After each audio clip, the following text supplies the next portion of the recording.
What's going on? It's your boy CJ Goodfella back with the Boxing Clinic. Let's get into it. According to Ring TV and their sources, you know, I'm just going to call it a rumor for now, but I can believe it. And I believe it'll be true that Timothy Bradley is set to announce his retirement in the near future. The 34-year-old Tim Bradley, you know, two-time world champion, two different weight classes,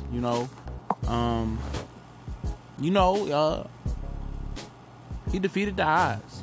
He wasn't a high caliber amateur fighter. He was a good one, but Vanes Martirosyan, Demetrius Andrade, Keith Thurman, Charles Halley was all seen better than him at that 150-something pound or 55-pound weight class. He was fighting in. He squalls down to 140 as a professional. Got with Joel Diaz and pretty much blew up.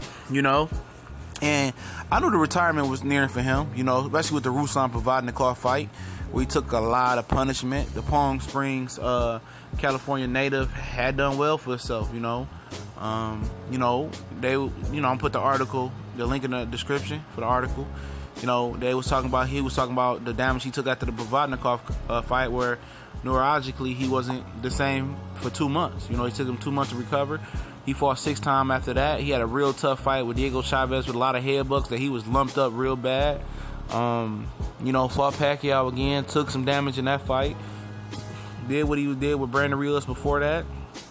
And at the end of the day, he ready to call it to quits. And him being able to call it to quits on his terms and not having to, keep fighting for money and doing well with his money.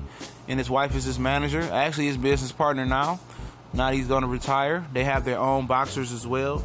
They have some fighters that was on one of the Devin Haney card. Devin Haney headline in California, or wherever they was at. I think it was in California, and he had some fighters there, So he did something else with his career. He got in the business side of boxing by managing fighters, and that's always a plus. It's always a plus to trying to find another avenue, after retirement and try to contribute to the sport of boxing.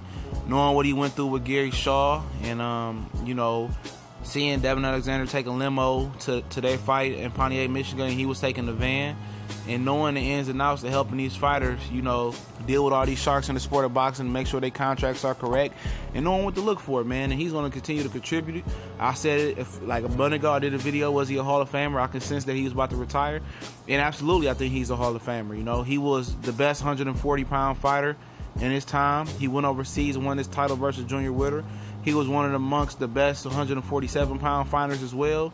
And anytime you're the best of a division and you whoop Lamont Peterson, you whoop Devin Alexander, you go overseas and get your title, man, you got to put some respect on his name. And however you want to say it, you see it, he beat Manny Pacquiao. He beat a future Hall of Famer. However you want to look at it. He beat Juan Marquez, another future Hall of Famer, And he ready to call it to quits. And I'm happy for him. I enjoyed watching Timothy Bradley fight over the years.